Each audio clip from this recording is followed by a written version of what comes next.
Mega ministrações e explicações de Gênesis e Apocalipse. Shalom, querido seguidor do nosso canal Na Pegada de Yeshua. Hoje nós estamos introduzindo o capítulo 4 de Gênesis, um capítulo extremamente polêmico e questionado, e porque as pessoas querem saber qual foi a marca de Caim, enfim, quem foi a esposa de Caim. Se esse assunto te interessa, se esse assunto tão instigante, ele faz ler a palavra, meditar, estudar, isso é muito bom. Então você já vai deixando o seu like, deixando o seu joinha, compartilhe o vídeo com outras pessoas, comente e compartilhe o link em um grupo de amigos, porque sempre você vai estar podendo edificar seus amigos, seus irmãos e incentivando todas essas pessoas queridas a lerem a palavra. Aqui no Mega a gente sempre tem duas premissas: buscar o original do texto hebraico e também buscar uma revelação da parte do Pai, não é? Então o capítulo é muito intenso, nós vamos dividir em dois vídeos. Esse primeiro vídeo, do verso 1 ao 15, nós vamos compartilhar aqui, meditar com vocês sobre o pecado de Caim e o sinal, o pecado e o sinal de Caim, ok? Eu vou ler o texto aqui rapidamente na nossa Bíblia textual. Conheceu Adão e sua mulher Havá, e concebeu e deu à luz a Caim, e disse: adquiri varão da parte de Elohim. E voltou a dar à luz o seu irmão Abel. E Abel foi pastor de ovelhas, e Caim foi lavrador da terra. Passando o tempo, sucedeu que Caim apresentou como sacrifício a Adonai uma porção do fruto do solo. E Abel apresentou das primícias do seu rebanho e da gordura. E Elohim aceitou a Abel e a sua oferta, mas não aceitou a Caim e a sua oferta. E se enraiveceu Caim de grande maneira, e descaiu o seu semblante. E Adonai Elohim disse a Caim: por que te enraivece isto? E por que está abatido o teu semblante? Se ofereceres corretamente, não serias aceito? Eis que a oferta pelo pecado ainda está à porta, anelando por ti, e tu podes beneficiar-te dela. E falava Caim com o seu irmão Abel: saiamos ao campo. E sucedeu que, estando eles no campo, Caim se voltou contra seu irmão Abel e o assassinou. É diferente a expressão que tem na Bíblia como matou. E Elohim disse a Caim: onde está o teu irmão Abel? E ele disse: não sei. Acaso sou eu guardião do meu irmão? Mas ele disse: que fizeste? A voz do sangue do teu irmão clama a mim desde a terra, e agora és maldito dessa terra, que abriu a sua boca para receber da tua mão o sangue do teu irmão. Quando trabalhares o solo, não te incrementará a sua força, e serás um fugitivo errante na terra. E disse Caim a Adonai: grande, Gadol, né? A palavra Gadol hebraico, grande é o meu castigo. Castigo aqui é avone, castigo, ou pecado, ou vacilo, ou iniquidade, para suportá-lo. Se hoje me expulsas de sobre a face do solo, estarei oculto da tua presença e serei um fugitivo errante na terra, e sucederá que qualquer que me encontrar me matará. Então Adonai Elohim lhe disse: não será assim. Qualquer que matar Caim desatará 7 represálias. E pôs Adonai Elohim em Caim um sinal, para que não o eliminasse qualquer que o encontrasse. Esse texto é bem diferente, bem atípico dos demais textos das Bíblias comuns, porque ele traz aqui algumas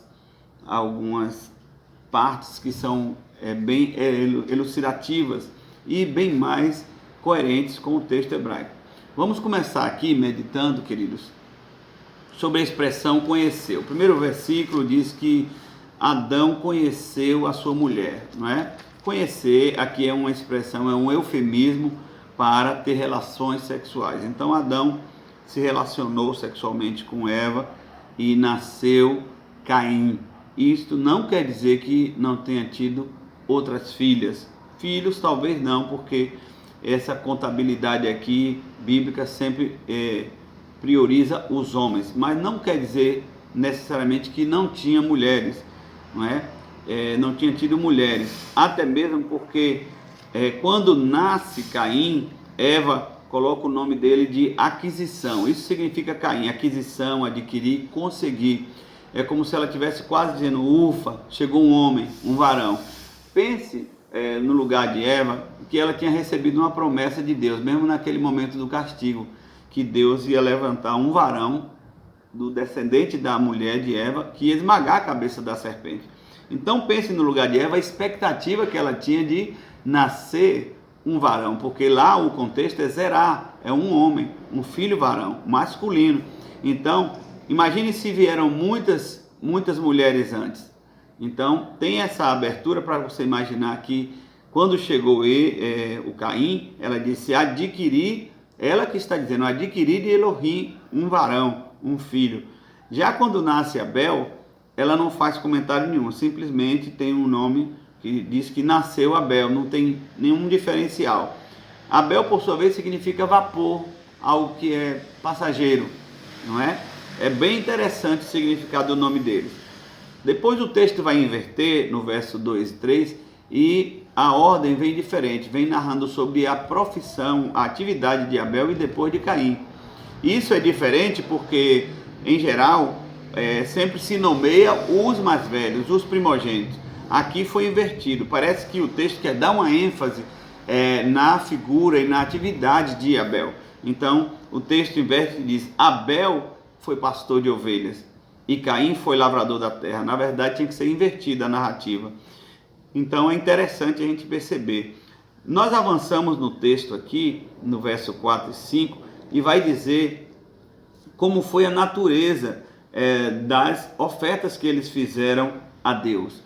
Em relação a Caim, o texto diz aqui que Caim trouxe uma porção da terra para Deus, uma porção do que ele colheu da terra, como fosse um presente para Deus. Já Abel, o texto traz uma expressão diferente, Mibek-horot. O Mibek-horot significa primogênito, primícia. Então Abel trouxe dos seus primogênitos, do seu gado miúdo, no caso as ovelhas, né? Trouxe um cordeiro primogênito, macho, e também a gordura, pegou o melhor do seu rebanho e apresentou ali diante de Deus. Diz que Deus se agradou da oferta de Abel, porque a oferta de Abel, ele pegou o melhor, pegou o primogênito. Na verdade, Abel que não era o primogênito, Caim era o primogênito. E há uma possibilidade, há uma abertura aqui no texto para entendermos, no capítulo 3 não, mas aqui sim, que com aquela túnica que Deus fez para Adão e Eva, com as peles de animais, que lá não diz o texto as peles de animais, mas se nós abrirmos aqui para ser uma pele de cordeiro, vai concordar exatamente com o texto de Apocalipse capítulo 13, verso 8, que você pode conferir depois, que diz que o cordeiro foi sacrificado desde a fundação do mundo, fazendo referência aqui ao Gênesis. Então, se essa fundação do mundo se refere ao começo aqui, então realmente foi, dentro desse capítulo 4, foi um cordeiro que foi sacrificado. E a partir daquele momento que Deus fez aquelas túnicas de peles, possivelmente de cordeiro, considerando esse comentário do capítulo 4, porque no capítulo 3 não fala específico que animal, mas considerando o contexto aqui do capítulo 4, então dá a entender que Adão e Eva, eles criaram uma prática de sacrificar, de apresentar diante do Senhor um sacrifício de um animalzinho, no caso o cordeiro, ali diante do altar, para cobrir o seu pecado, para aplacar o pecado, o erro deles. Então, podemos conjecturar aqui que Caim e Abel cresceram vendo aquela prática, mas Caim vai divergir. Caim chega uma hora que ele não vai sacrificar o cordeiro, ele sabia que a base certa era atenuar o pecado com um sacrifício de um animalzinho, no caso do cordeiro. Já Abel ficou na base correta e sacrificou o animal, e deu as primícias e agradou a Deus. A Bíblia diz que Caim se irou demais até cair o seu semblante. Aqui nós temos um radical nefal, que é o mesmo radical para Nephilim. Lembre-se que do capítulo 4 até o capítulo 6, nós só temos os 5 que fala especificamente de genealogias. É muito interessante. O capítulo 4, que é muito polêmico, com algumas passagens polêmicas, e o capítulo 6, que está entre as 10 passagens mais polêmicas da Bíblia, aquela questão dos filhos de Deus com as filhas dos homens, néfilins, que geraram híbridos e gigantes, e toda aquela questão, que nós vamos chegar lá mais adiante no capítulo 6, mas aqui já tem esse radical sobre a vida de Caim, o Nefal, como descaiu o seu semblante, ele se tornou uma pessoa que ele não acreditava nele mesmo, ele tirou a disposição. Tem a expressão também de se prostrar, essa ideia de se prostrar, não é? E Deus, carinhosamente, como um pai, ele faz perguntas a Caim: por que te enraivece isto? E por que está abatido, caído o seu semblante? A segunda pergunta: se ofereceres corretamente, não serias aceito? Olha como Deus sempre, a mesma base quando Adão e Eva errou, né? Deus chega com perguntas, não é? E Caim responde grosseiramente, não é? E ele vai receber ainda uma direção de Deus, e Deus diz: eis que a oferta pelo pecado ainda está à porta. Na versão da Bíblia comum é totalmente diferente esse contexto. Anelando por ti, tu podes beneficiar-te dela. Aqui Deus está dizendo que você ainda pode consertar o erro, não é? Faça a oferta pelo pecado da base certa, matando o cordeiro, derramando o sangue do cordeiro, e não a oferta, o presente que você me deu. Eu quero um sacrifício, não um presente. Não é? Então o contexto das Bíblias comuns diz que o pecado está à porta. Então é um contexto totalmente diferente, não é? Mas então Caim diz que Caim falava com Abel. O tempo do verbo aqui diz que dá a entender que houve um maquinar do projeto para Caim atentar contra Abel. Então foi algo planejado, não é? A ideia aqui do contexto e o tempo do verbo da ideia que foi planejado, e Caim chama Abel para o campo, e Caim não mata Abel. As Bíblias, de um modo geral, dizem que Caim matou Abel, mas o texto não diz que Caim matou Abel. Caim se voltou contra o seu irmão e o assassinou. A palavra assassinar na Bíblia é bem diferente de matar, irmãos. Inclusive é o verbo harag, não é? E então nos 10 mandamentos não tem não matarás, mas é não assassinarás, não é? Quer dizer aqui que Abel não teve nenhuma condição de reagir, não teve nenhuma condição, simplesmente ele foi assassinado pelo seu irmão. Deus novamente faz mais 2 perguntas para Caim. Deus está assim com um cuidado muito especial com Caim, e ele diz: onde está o teu irmão? E depois disse: o que fizeste? Não é? A pergunta onde está o teu irmão está ligada à pergunta que Deus fez a Adão quando Adão pecou: onde estás? E o que fizeste, a segunda pergunta, está ligada ao que Deus falou com Eva: o que fizeste? Não é? Então Deus dá a mesma oportunidade, perguntando, buscando diálogo com Caim. E Deus diz: a voz do sangue do teu irmão. Interessante, nunca tinha aparecido a palavra sangue na Bíblia até aqui. Quando aparece dizendo que o sangue tem voz. A voz do sangue do teu irmão não clama, mas clamam. Nós temos aqui um plural, tissalquim, né? O clamam, não é clama, para dar a ideia de que aquela morte, nós não sabemos com que tipo de morte Caim matou Abel, mas dá para entender que foi muito sangue espalhado, foi algo muito intenso. Então a voz clamam, tem um plural aqui, não é?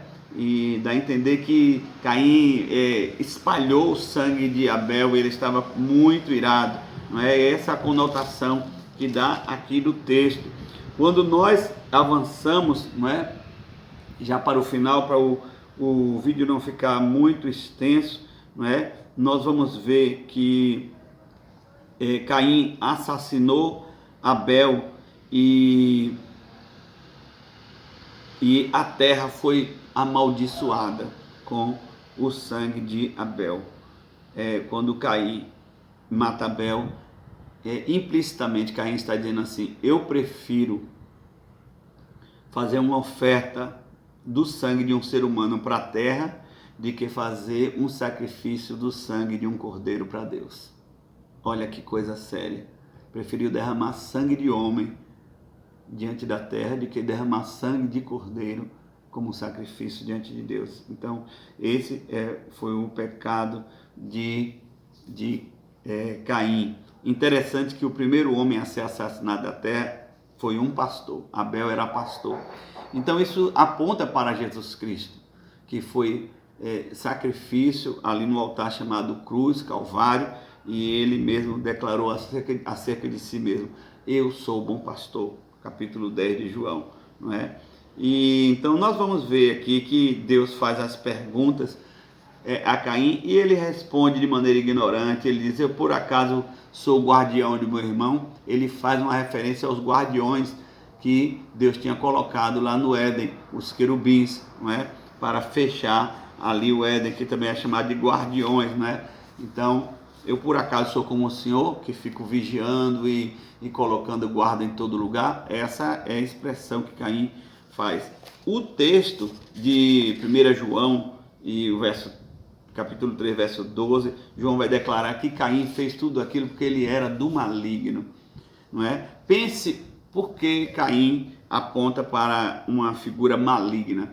Nós temos, irmãos, aqui um entendimento, à luz da palavra, que quando há algo feito fora da base da palavra de Deus por um casal, aquele primeiro filho que vai nascer, não é que ele nasce amaldiçoado, mas é como se o útero da mãe estivesse sujo, não é?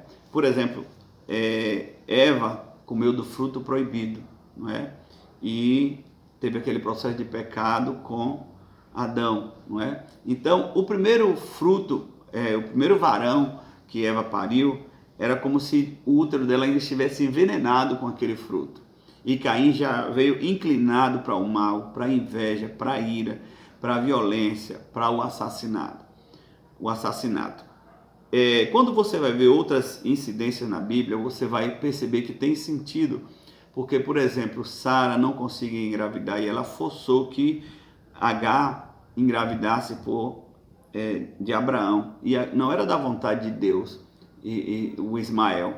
Mas, então Ismael nasce, Deus faz Ismael prosperar, mas Ismael se torna uma nação violenta que até hoje assola Israel, não é? São todas aquelas nações, Irã, Iraque, e todas essas nações são os filhos de Ismael, não é? Porque aquele útero se tornou um útero sujo por causa da base na qual foi concebida. Você vai ver também quando Davi pratica o adultério, não é? Betseba, então aquele primeiro filho, ele nasce morto, não é? É como se fosse um tratamento de Deus com aquele útero. Depois vem Salomão, e Salomão vem a ser rei.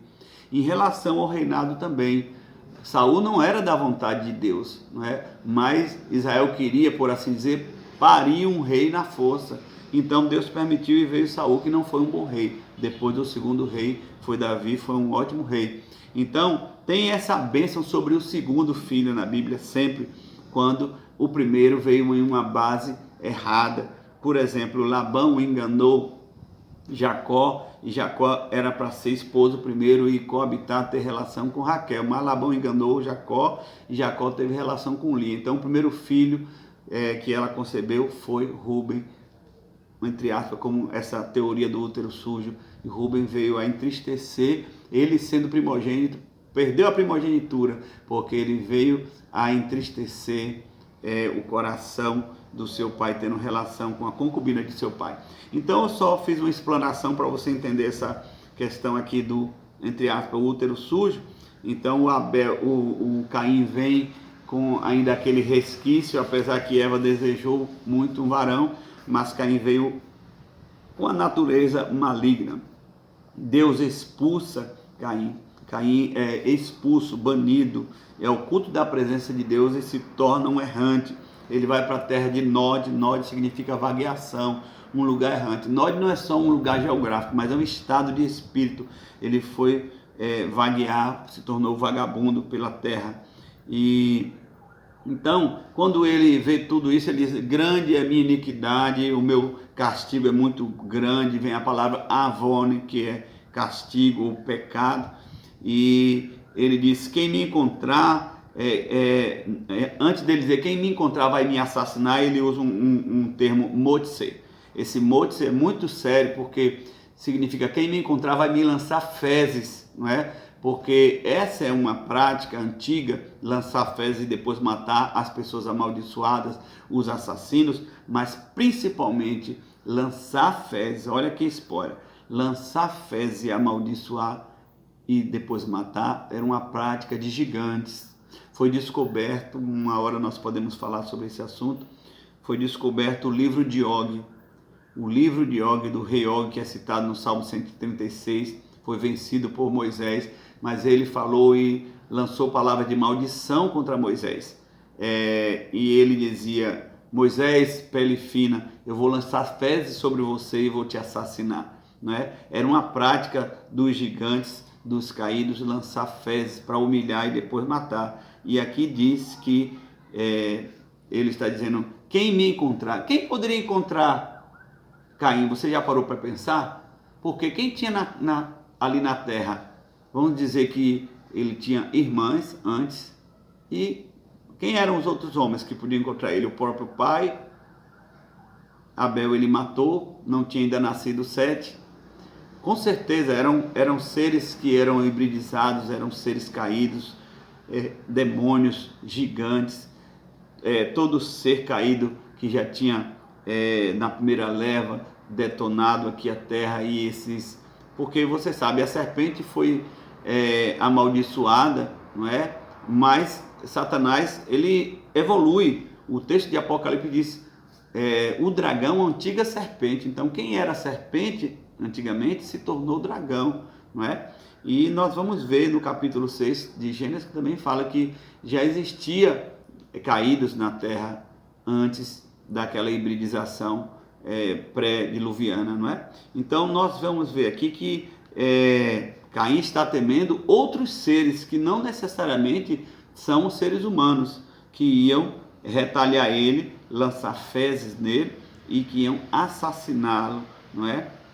E depois nós vamos ver por fim qual o sinal de Caim. Talvez você ficou até agora nesse vídeo, um vídeo um pouco extenso, porque o assunto é intenso, para saber. Eu já quero te dizer que não é acertado pessoas que dizem que a marca de Caim é uma questão de pele negra. Não tem nada a ver. Não tem nada a ver com alteração étnicas, irmãos. Aqui nós podemos afirmar sim que a marca de Caim é algo sobrenatural. Não é algo que você pudesse olhar e ver simplesmente um ser humano, não. Porque a marca, o sinal que Deus coloca sobre Caim para que ninguém viesse assassiná-lo, é uma marca sobrenatural. O texto mostra um radical ot. Ot é letra ou milagre. E o que é atribuído em nós como letra? Nossa tipagem sanguínea.